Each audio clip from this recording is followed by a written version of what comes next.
I wrote a column many years ago. It's called "The Lilliputians on Steroids." It's getting worse. These government officials out there are, again, if you're not familiar, Thomas Swift, the Lilliputians, the little people, and Gulliver's Travels. Well, they're out of control. Case in point, Lina Khan. Doesn't matter what type of merger and acquisition deal is out there. She is going to block it. She's going to block it. That's what she's going to do. Not because it's going to benefit you and I as consumers. No, it's because she's a Lilliputian. If you go read Gulliver's Travels, Swift basically was making fun of all the hoity-toity government officials back in England during his point in time. And again, like I said, the Lilliputians today are on steroids. They are. All these acronym agencies we make fun of all the time: judge, jury, and executioner. And it doesn't benefit us, the consumer. The unfortunate thing is that the true monopolies that are created here in this country are the ones that are created by government via regulatory capture. I mean, for crying out loud, we've got banks that are too big to fail. Hey, Lina, why don't you take a look at that? But no. You had last week, you had the FTC blocking Amgen's acquisition of Horizon Therapeutics. And the FTC is all proud of itself, patting itself on the back. Oh, yeah, it's the first pharmaceutical deal in recent memory that we're challenging. Usually the FTC will go after deals like this when a drug company buys out a rival drug company, same product, in essence, the same thing. And that's usually when you break those things up. This case, okay, we got Amgen and Horizon. They don't make drugs that compete. And the FTC's argument is that Amgen will use its negotiating clout with the pharmacy benefit managers to protect Horizon's successful drugs from competition. Now, the drugs that Horizon makes treat thyroid eye disease and chronic refractory gout. These are really rare diseases. They're rare diseases, and companies like this that go out and look to treat rare diseases like this, obviously, the costs of these drugs are through the roof. I mean, the government itself estimates that it costs $300 to $500 million on average. On average, it can be over $1 billion and up to 14 years to bring a treatment to market. Think about that. Again, do you think anybody else? Do you think there's going to be anybody else who's getting into this market after the fact? Probably not, because it's such a tiny market. Again, you need to understand the whole mergers and acquisitions business in of itself. And this is what Lina Khan doesn't understand, because she's never had a real job in her entire life. I've been doing this for some time, and I make fun of mergers and acquisitions all the time, because I love making fun of the consulting class, the Kinsey types there, and also the mergers and acquisitions departments at many of these big Wall Street firms. Not all mergers and acquisitions are bad, but I'd say most of them are. And the funny thing is that mergers and acquisitions oftentimes will take care of themselves. I think one of the biggest jokes of all time, I remember watching the press conference, was AOL Time Warner. And I'm like, why? Why would you do that? I mean, you can go one after another and after another. And I've described this in the past that the McKinsey types and Wall Street M&A guys, they understand that many of these CEOs out there, they know which ones have started a company and they know which ones are managing a company. And the ones that are managing a company, like I've said before, they've got the Napoleon complex. there, and they can go in there and they can try to say, hey, listen, you want to build a legacy and build something bigger, and we can help you, and you can buy this, and they overexpand. And again, they end up going by the wayside. They end up falling apart more often than not. But some deals make sense.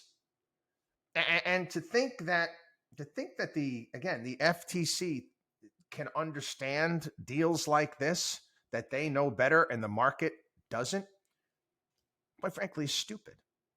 The base case for the FTC stepping in is whether or not the consumer, the customer, is hurt by these deals. And again, she says, well, we want more competitors to be able to enter a market down the road. Whatever. Okay. That's going to be the case sometimes.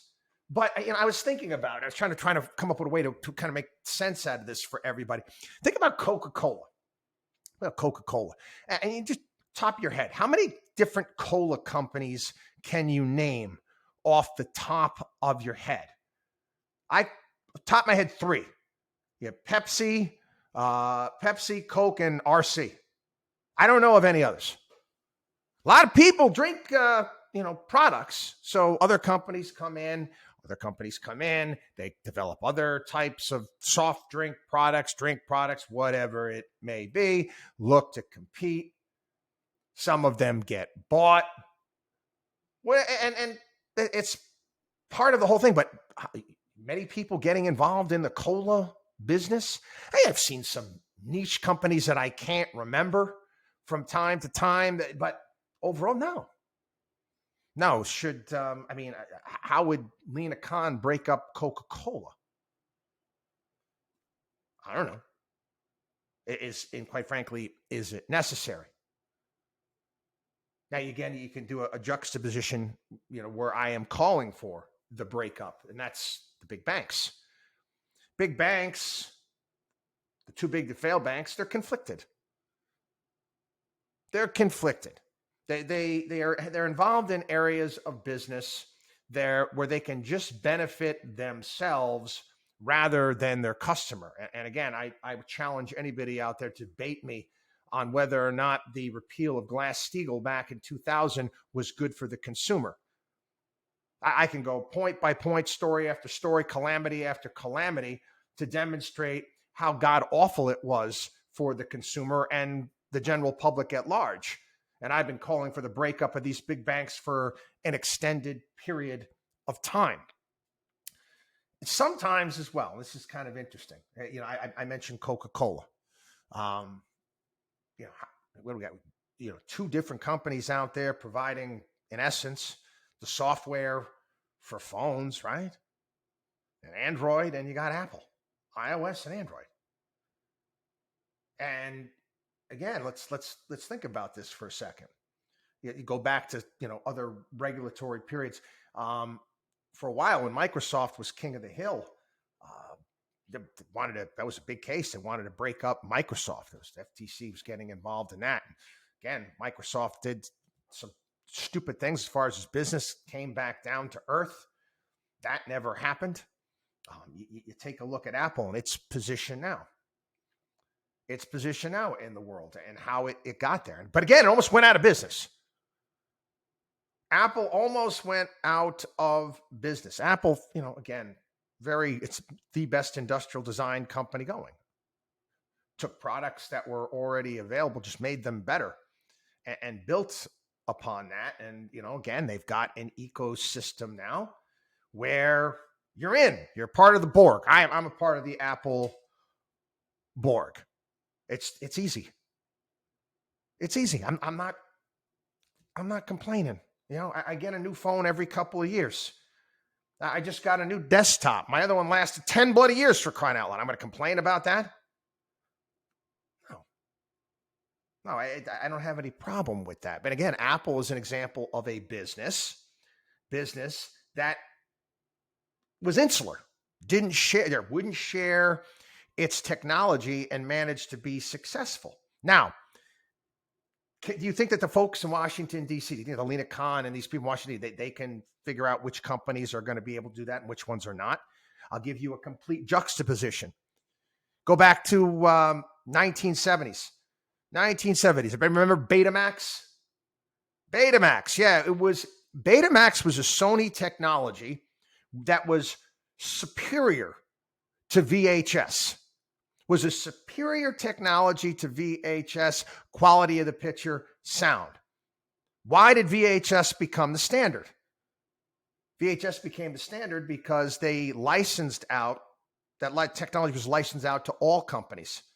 So it drove the price down. That was better for consumers. Every situation is unique and different. What is my point here?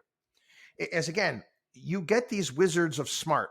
You get these wizards of smart that claim that they can see into the future when it comes to the economy, what's going to happen next.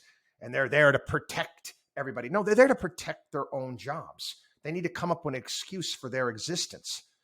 Where there are true monopolies that exist in our society, again, too big to fail. Law of the land. Why aren't you doing a damn thing about that? Makes no sense whatsoever. And you got the other one there. You got we got the Activision deal there. Why are you messing around with that? Microsoft buying Activision. Why? I mean, they're trying to compete with Sony and Nintendo. Why would you hurt our global competitiveness? Just saying. And again, get the customers complaining in any of these scenarios. Are the customers complaining at all? Again, Lina Khan wrote her her master's degree or one of her class papers at Yale, basically going after Amazon and its business model. I freaking love Amazon. I'm sorry, I do. I can't tell you how much time it saves me. You think I feel like going to CVS and trying to find a store clerk, because I probably got two working in the entire store, to unlock my Gillette razors so I can get in and out of there? No, I buy them. Same day delivery comes right to the house. Hell of a lot easier if you ask me. Is that good for the consumer, Lina? And that's bad? Anyway, WatchDog on wallstreet.com.